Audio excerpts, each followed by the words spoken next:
Olá, nós estamos aqui para mostrar o passo a passo para a troca de compressores. Preste atenção ao vídeo e aproveite o treinamento.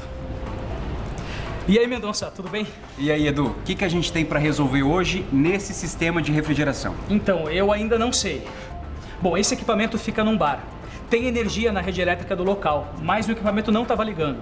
Então o que eu estou fazendo? Eu estou lendo a ficha técnica do compressor que eu baixei no site da Embraco para tentar tirar as minhas dúvidas, né? Tá certo, tá ótimo. Então, enquanto isso, eu vou pegar as chaves de fenda e Phillips, o alicate e o multímetro para fazer a verificação inicial.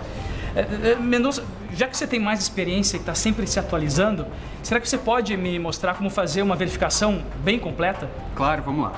Bom, o primeiro passo, Edu, é retirar a tampa dos componentes elétricos. Desconectar o cabo de ligação.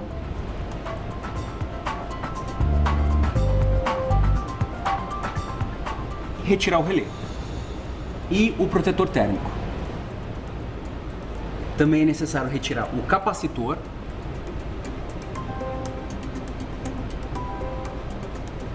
Depois, nós devemos verificar a continuidade elétrica no cabo de ligação.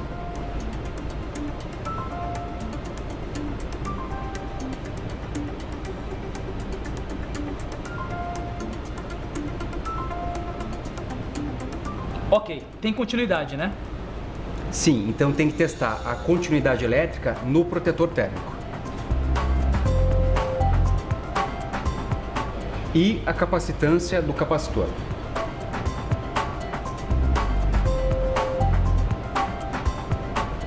No relé, a verificação deve ser feita primeiro na bobina principal dessa forma.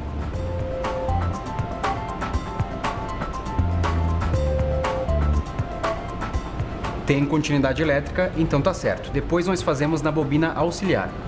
Nesse caso, nós devemos fazer primeiro a verificação com ela na posição correta e deve indicar não continuidade elétrica. Depois nós viramos de cabeça para baixo e aí sim deve indicar continuidade. O relé tá ok. Ah, certo. Então agora a gente precisa verificar a bobina do compressor através dos 3 contatos do terminal Fusite, testando 2 de cada vez. Aqui tá tudo certo. Opa, aqui mostrou que tá aberto, então o compressor tá queimado. Certo, então vamos trocar. Ok, eu vou liberar o fluido refrigerante. Me alcança a válvula perfuradora e aquele manifold ali.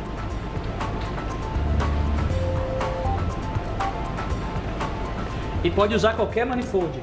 Não, Edu, tem que utilizar o manifold adequado para cada tipo de fluido refrigerante. A gente faz isso para evitar qualquer contaminação pelos diferentes tipos de óleos e também tomar o cuidado necessário com as diversas pressões. Ah, entendi. E como se faz para liberar o fluido corretamente? É só você instalar uma válvula perfuradora no tubo de processo e abrir a válvula para liberar o fluido. De preferência em lugares abertos para evitar o acúmulo de gases. Ah, então posso liberar qualquer tipo de fluido na atmosfera dessa maneira? Não, não é bem assim, Edu. Este compressor aqui tem R290, que é um gás ecológico e pode ser solto na atmosfera, assim como o R600A dos refrigeradores domésticos. Para qualquer outro tipo de fluido, é obrigatória a utilização de uma máquina recolhedora de fluidos, pois a maioria dos gases causa danos à camada de ozônio e aumenta o efeito estufa. Tá entendido? Entendi.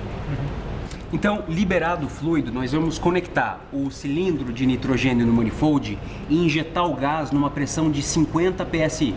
Mas por que injetar nitrogênio? Porque é necessário em compressores com fluidos inflamáveis, como o R600A e o R290, para evitar acúmulos no condensador e no evaporador. É uma proteção extra, Edu. Agora que liberou o nitrogênio, é só retirar a válvula. Tem que lixar as tubulações originais do refrigerador? Tem sim, para facilitar a soldagem. E elas devem ser lixadas nas áreas onde tem solda, na área mais próxima do compressor. Bom, depois de lixar, corte o tubo de descarga e de sucção, deixando de 20 a 30 milímetros a partir do final do passador. Eu soube que não é indicado dessoldar os tubos, porque pode acontecer algum entupimento e alguma parte do fluido inflamável pode ficar retida no sistema e causar algum tipo de problema. Isso é verdade, Mendonça? Sim, é verdade, Edu, então tem que ficar muito atento com isso. Bom, agora que a gente já cortou as tubulações, dá para retirar o compressor. Pega o material de solda oxiacetilênica para a gente retirar o filtro.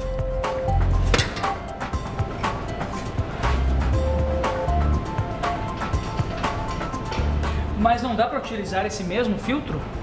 Não dá porque a quantidade de material dessecante consegue absorver a umidade só uma vez, ficando saturado. Ah, ok.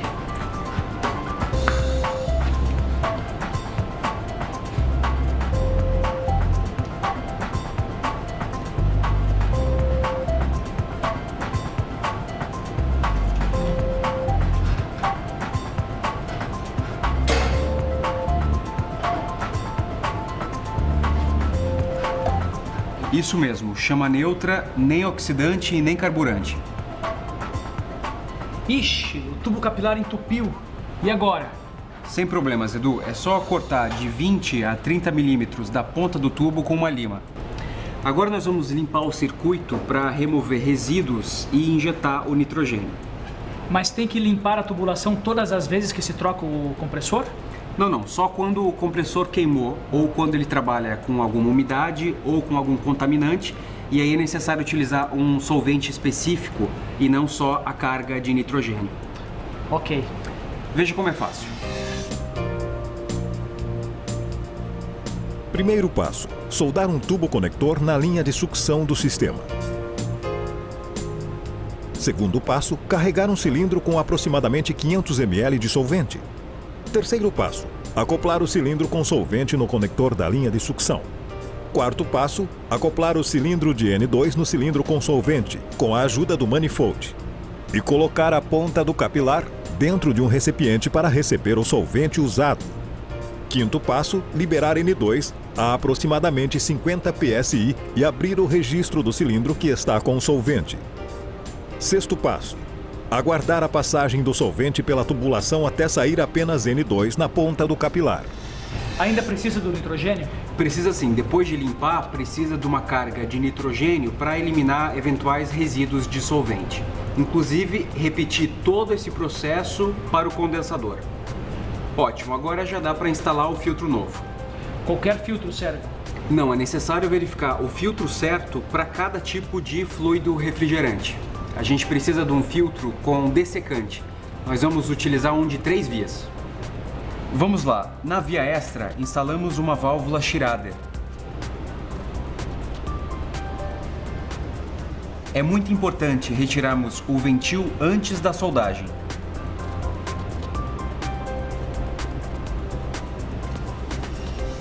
Daí conectamos o filtro na saída do condensador.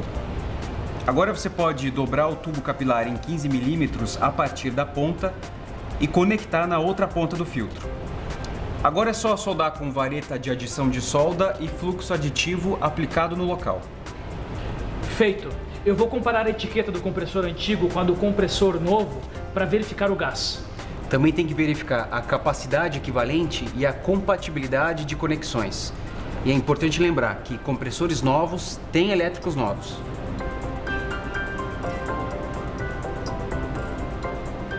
Agora tem que verificar os diâmetros dos tubos e as posições dos passadores. Conecte os passadores de descarga e de sucção e instale o tubo de 15 a 20 centímetros no passador de processo com válvula Schrader, tirando o ventil dela antes de soldar. Ok, eu vou fazer a soldagem da mesma forma que antes. É isso aí, Edu.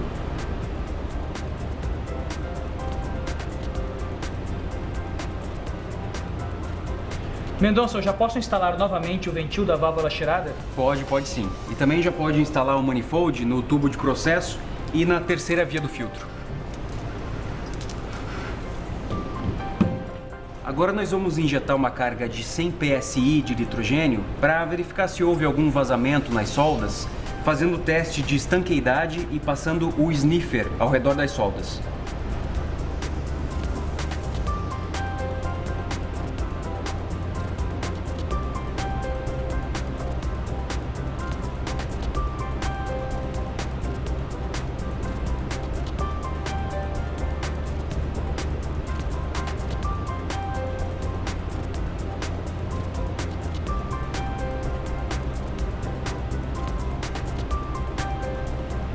E se não tivesse o sniffer, como fazer?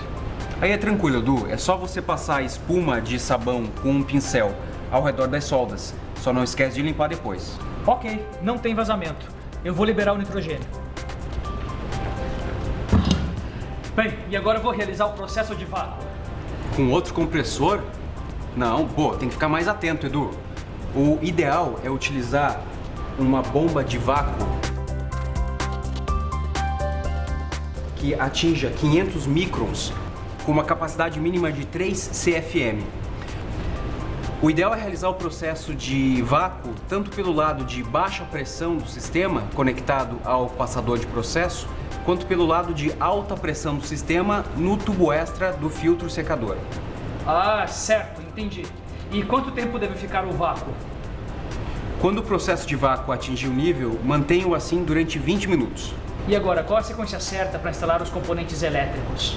Primeiro deve-se instalar o capacitor no relé.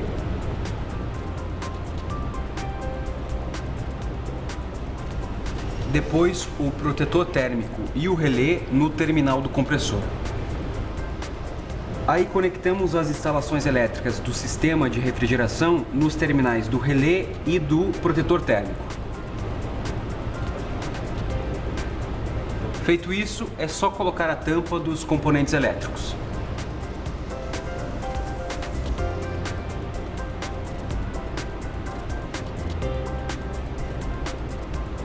Agora nós devemos aplicar a carga de gás por peso conforme a etiqueta do produto, utilizando uma balança com precisão de 1 grama e cilindro dosador. O ideal é realizar o processo de vácuo no cilindro e pesamos para nos certificar que está zerado. Aplicamos a quantidade necessária do fluido refrigerante correto no cilindro dosador e injetamos o conteúdo pelo manifold. Certo, e tem que ligar o compressor novamente? Sim, para finalizar a carga, mas só depois da equalização.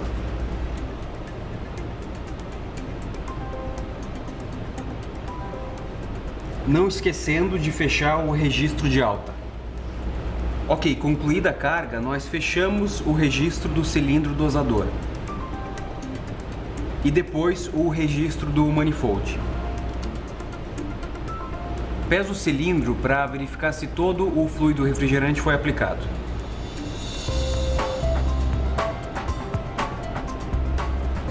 Tá zerado o cilindro. Beleza, para finalizar a instalação nós vamos retirar o manifold. E lacrar o sistema de refrigeração. Aí você pode soldar o tubo de processo e o tubo extra do filtro.